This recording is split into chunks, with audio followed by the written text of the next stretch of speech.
My name is Myria Perez, and I'm an assistant fossil preparator at the Perot Museum of Nature and Science.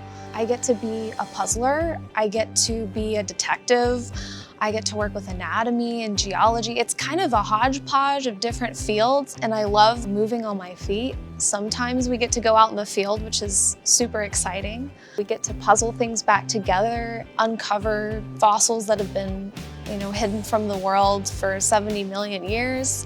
The first thing I do when I come in is I turn on all the lights and I get all the cameras ready so people can see what I'm working on, and I pick the fossil that I'm going to work on.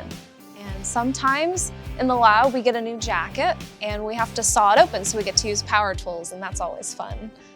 Right now I have one project that I'm working on and have been working on for maybe a couple months now.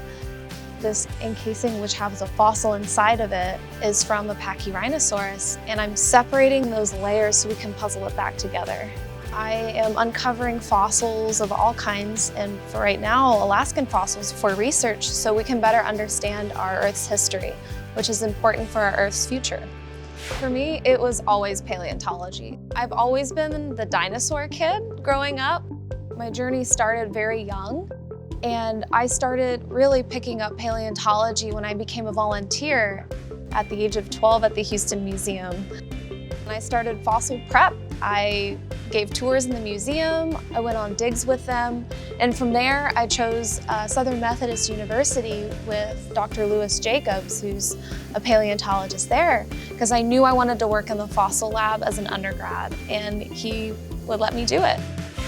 Every once in a while, especially through my undergrad, I did struggle in some of my courses, and I thought, well, maybe this isn't for me. Maybe I don't belong in here. But through my mentors and all my supportive family and friends, I was able to get past that and continue paleontology. Everyone has failures, especially scientists, because that's part of the scientific method, is you try again and you try to do better. We need to stop the stigma that the more things that you add to your plate, the better you are, which is not the case because you're stretching yourself so thin. So we need to stop that because it's really harmful to people's mental health.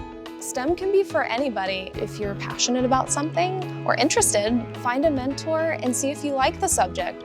Mentors can see your passion and they can know how to direct you to opportunities that you may not think about.